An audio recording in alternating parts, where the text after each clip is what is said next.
Gulf Coast Weather Solutions is sponsored by.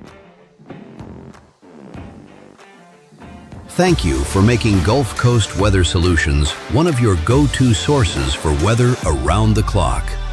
From heavy downpours and severe storms to winter weather and the tropics, we've got you covered with accurate, reliable forecasts you can trust. Next week is starting to look a little bit more stormy. But look what's moving into the state of Texas. Gulf Coast Weather Solutions.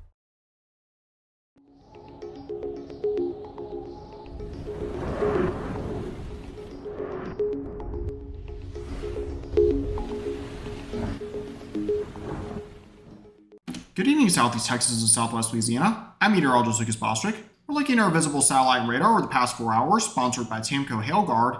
We can see that there are some showers and storms that were earlier across the Houston metro region. At this point, they've all died out, but there are still some showers and storms ongoing around San Antonio, where they actually have a flash flood warning in effect.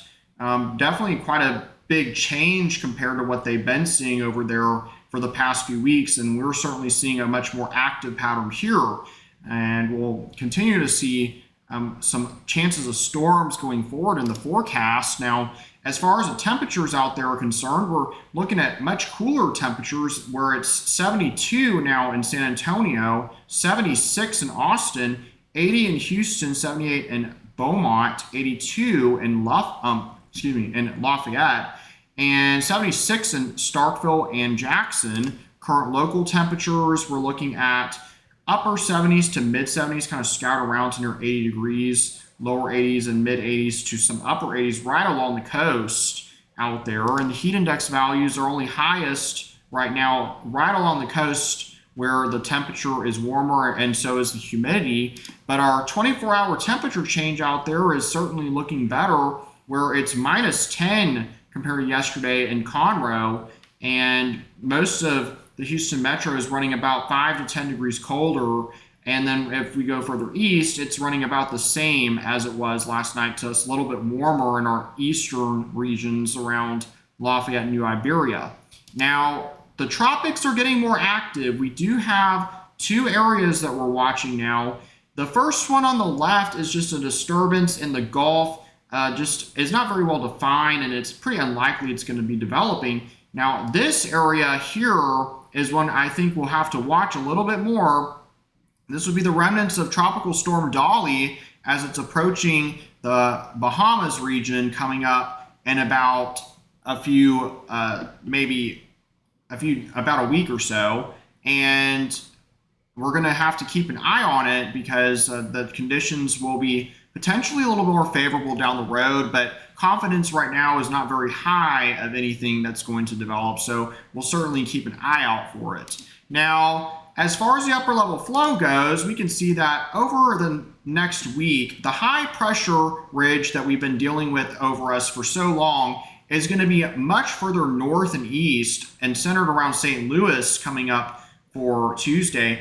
But that's going to allow a decent chance of scattered showers and storms for us. So we'll definitely be looking forward to that as we've been very dry. Now, our futurecast overnight is going to feature a chance of showers and storms for tomorrow, but not extremely high, sponsored by Switch Electric.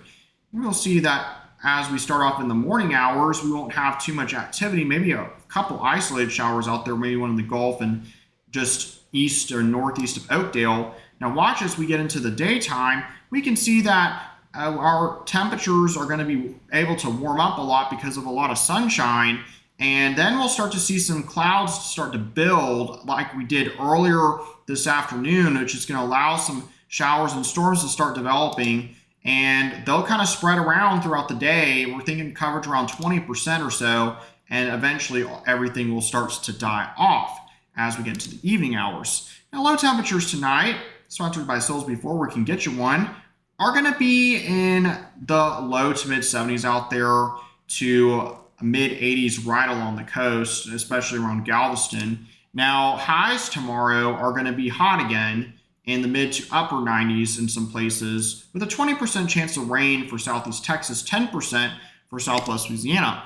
Our 7-day outlook, it calls for a decent chance of rain starting up on Tuesday in particular, with rain chances kind of a little bit lower on Wednesday and Thursday, but still at 30%, which is more we've been seeing. The main story is that our high temperatures are going to be dropping down to about 93 or so by Wednesday and Thursday, which is much closer to our normal high. So we should see some gradual cooling going on. Same for Lake Charles and Kinder. Looks like your best chance of rain could be on Monday, and then we'll see decent chances of rain coming up for next week, and eventual kind of drying out by the end of the week possible. Make sure that you have the Gulf Coast Weather Solutions app installed on your phone. It's available right now on Google Play and iOS for free. Gives you the latest weather updates. Also check out our YouTube channel at youtube.com/Gulf-Coast-WX for our twice daily weather videos, and our Facebook page where we post additional weather information for you across Southeast Texas and Southwest Louisiana. All right, everyone, have a good weekend and check out Johnny's Saturday forecast in the morning.